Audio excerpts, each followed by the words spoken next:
Welcome, everybody. My name is Dr. David Hartwig, owner of Atlas Health and Wellness. I'm a doctor of physical therapy, and I've been in clinical practice for 12 years.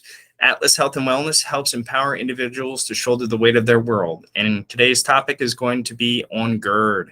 I had mentioned this in a previous video regarding baseball players, and I wanted to go into a little bit about what GIRD is. Glenohumeral internal rotation deficit is what GIRD stands for.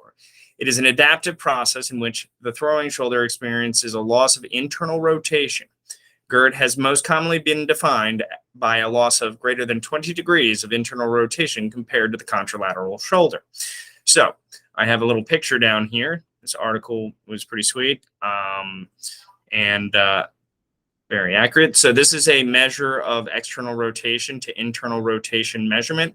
And what we are doing is comparing left compared to right, the dominant side, the throwing side, and comparing it to the non-dominant side. And a deficit of internal rotation of greater than 20 degrees is considered clinically significant. The other thing that we want to take into consideration is the total range of motion. So we take the summation of the internal rotation and external rotation measured at 90 degrees of shoulder abduction, and this should not exceed 187 degrees. I've seen some literature suggest that 10 degrees is considered clinically significant. Anyway, pathologic GIRD has been defined as a loss of internal rotation combined with the loss of total rotational motion.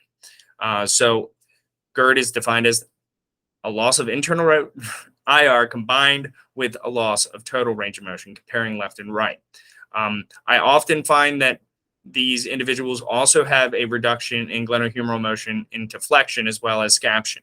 And the mechanism of how GIRD develops is pretty interesting. There's a lot of different theories as to what causes this. I am of the mindset that it occurs as pitchers or throwers are younger, and it changes the growth plate and torsional forces that are placed on that growth plate as a thrower. Now, if the internal rotation or the total range of motion is the same, that doesn't necessarily mean that there's going to be inflammatory pathology. This article goes into a great bit of detail into all the different types of pathologies associated with GIRD. Let's see. Kinetic chain. As described by Burkhardt et al., in the kinetic chain of throwing, the legs and trunk generate force, the shoulder regulates the funnel force, and the arm delivers the force to the ball. And it's kind of like a trebuchet.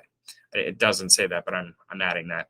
Approximately half of the kinetic energy generated during throwing is transferred to the arm through the scapular-thoracic joint, making the scapula critical in the kinetic chain of throwing. So what they're saying is the scapula has a huge part to play in the development of a GIRD, or glenohumeral internal rotation deficit.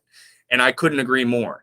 And as well as deficits in the external rotator strength, at Atlas Health and Wellness, we have really cool strength testing technology software that can measure force production of internal and external rotation to ensure that your ratios are correct or the best they can be. And unfortunately, most of the time I'm running into patients that have this problem, it's when they're having an active inflammatory problem. When you get a shoulder problem as a pitcher, you are playing with fire in terms of your career. And unfortunately, a lot of younger people, they play for several different teams, and they're not telling their coaches how much they're pitching in regards to their pitch count, and this can affect their longevity as an athlete. If you're curious to see if your glenohumeral internal rotation deficit exists and you are a pitcher out there and you want to make it to the big league, schedule a wellness evaluation with Atlas Health and Wellness today. Our phone number is 954-932-8527. We are really excited about what we're doing here in preventative medicine. We not only want to help treat any inflammatory problems that you may have, but we also want to make you a better and harder thrower. We can do that for you. So if you got questions, reach out to us at info@atlashealthandwellness.com. We look forward to meeting you very soon. Have a great day.